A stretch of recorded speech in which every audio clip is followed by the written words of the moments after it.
Maintenant, dernier chapitre dans le programme, la loi de la conservation de l'énergie. On a déjà appris dans les classes primaires que l'énergie est ni créée, ni perdue, mais se transforme d'une forme en une autre.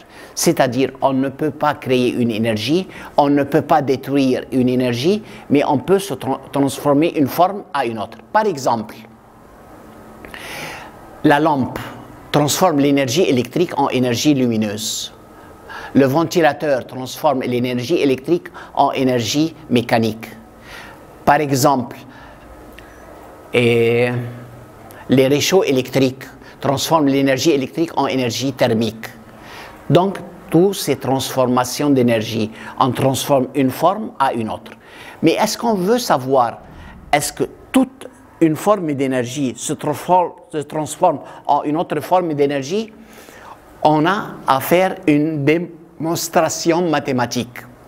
L'énergie est ni créée ni perdue, mais se transforme d'une forme à une autre. Voilà la loi. Maintenant, la démonstration.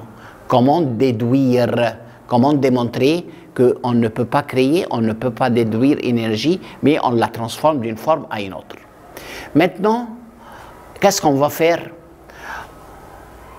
pour prouver cette formule? On lance un corps de masse m vers le haut. Il passe par le point à une hauteur y1 avec une vitesse vi. Et puis passe par le point 2 avec une vitesse vf située à une hauteur yf. Une autre fois, pour démontrer la loi de la conservation de l'énergie, on lance un corps de masse m vers le haut. Il passe par le point 1 situé à une hauteur y1 avec une vitesse v1. Puis passe par le point 2 avec une vitesse v2 située à une hauteur yf. Maintenant, on va appliquer la troisième formule, Vf au carré moins Vi au carré égale 2AD. Maintenant, A égale moins G. Pourquoi moins? Parce qu'on lance le corps vers le haut. Donc, vitesse finale au carré moins vitesse initiale au carré égale moins 2GH ou 2GD. Qu'est-ce qu'on va faire? On multiplie les deux termes par demi-m. Donc, demi-m v carré final moins un demi-m v carré initial égale moins mgd. Et pourquoi moins? Parce qu'on lance le corps vers le haut. D, c'est y final moins y initial. On va voir la facteur mg avec yf et mg avec yi. Ça nous donne moins mg yf plus mg yi. Qu'est-ce qu'on va faire ensuite? Moins un demi-mv carré initial vient de l'autre côté avec signe plus. Mgy final avec signe moins vient de l'autre côté avec une signe plus. Donc mgy final plus un demi-mv carré final égale mgy initial plus un demi-mvi au carré initial. C'est quoi ça? C'est énergie potentielle finale plus énergie cinétique finale. Ça nous donne mgyi, c'est énergie potentielle initiale, plus énergie cinétique initiale. On sait que potentiel plus cinétique, c'est l'énergie mécanique. Quelle est la définition de l'énergie mécanique? C'est la somme de l'énergie potentielle et cinétique. Donc, potentiel final plus cinétique final, ça nous donne potentiel initial plus cinétique initial. On a combien d'énoncés pour la loi de la conservation de l'énergie? La somme de l'énergie potentielle et cinétique égale toujours un nombre constant, qui est l'énergie mécanique. Deuxième définition. L'augmentation dans une forme d'énergie égale la diminution dans une autre forme d'énergie. Donc, deuxième chose, la somme de l'énergie potentielle et cinétique égale toujours constant, on l'appelle énergie mécanique. Maintenant, problème. Par exemple, un corps au repos à une hauteur de 30 mètres de la surface de la Terre possède une énergie potentielle 1470. Si le corps tombe vers le bas, calculez l'énergie potentielle à une hauteur 20 mètres. Il est à une hauteur 30. Je veux son énergie potentielle à une hauteur 20. D'après l'énergie potentielle et la hauteur, qu'est-ce que je peux trouver? On peut trouver la base. On sait que EP égale MGH. On a EP 1470 et on a G 9,8, H 30, ça nous donne la masse 5 kg. Est-ce que je peux trouver l'énergie potentielle à une hauteur de 20 mètres? On applique une autre fois la formule. Ou MGH, M5, G 9,8, H qui est 20. Et on trouve tout de suite l'énergie potentielle.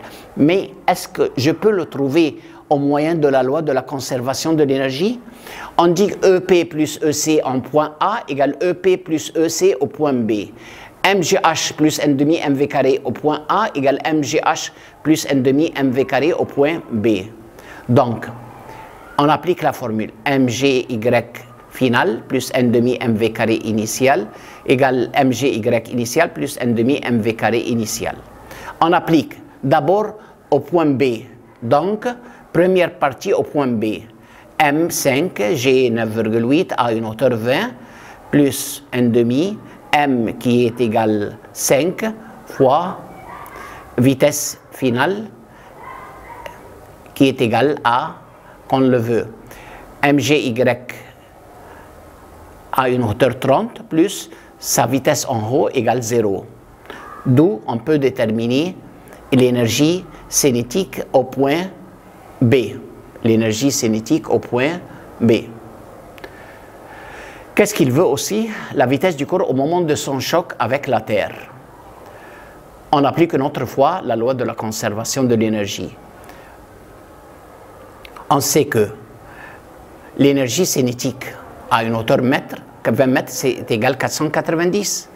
L'énergie potentielle est égale à 1470 moins 490, ça nous donne 980 joules. Pour trouver la vitesse au moment de choc à la Terre, on peut la calculer par les formules du premier semestre. On sait que VI égale 0, G égale 9,8, la hauteur complète c'est 30. On applique la formule V final au carré moins V initial au carré égale 2GH. D'où on peut déterminer la vitesse finale qui est égale. Est-ce qu'on peut calculer la vitesse finale au moyen de la loi de la conservation de l'énergie? Oui. On dit que EP plus EC au point A égale EP plus EC au point C. EP ici, MGH. M qui est 5, G 9,8, H qui est 30. Plus EC égale 0. Pourquoi? Parce que la vitesse égale 0. Égale au point C, MGH, H égale 0, donc EP au point C égale 0. Plus N demi M qui est 5 fois vitesse que je veux. Donc, d'où on peut déterminer V égale 24,5. Voilà comment déterminer. Bien.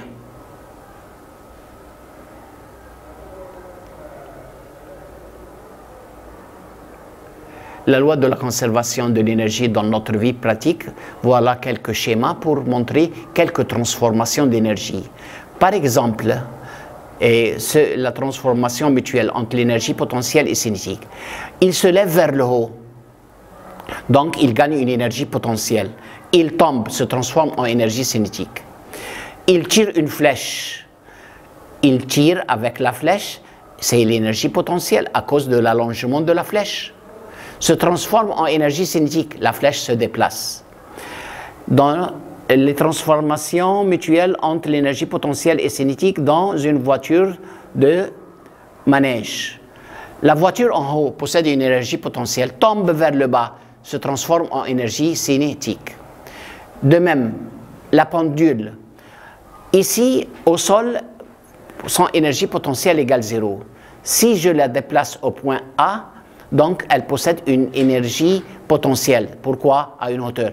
Mais sa vitesse est nulle, donc sa énergie cinétique égale 0. Qu'est-ce qu'elle dit ce problème? Si la masse de la balle est égale et la résistance de l'air est négligeable, calculez la vitesse maximale atteinte par la balle pendant le balancement. Qu'est-ce qu'il veut? Sa vitesse au point B. Qu'est-ce qu'on va dire? EP plus EC au point A égale EP plus EC au point B. EC au point A égale 0. Pourquoi? Parce que sa vitesse égale 0. Plus EP égale M fois G fois H. M qui est inconnu, non, c'est 4 kg, G 9,8 fois H qui est 2,5. Donc, M qui est 4 fois 9,8 fois 2,5 égale au point B. Sa vitesse au point B, c'est maximum. Donc, n demi m qui est 4 fois vitesse au carré que je veux.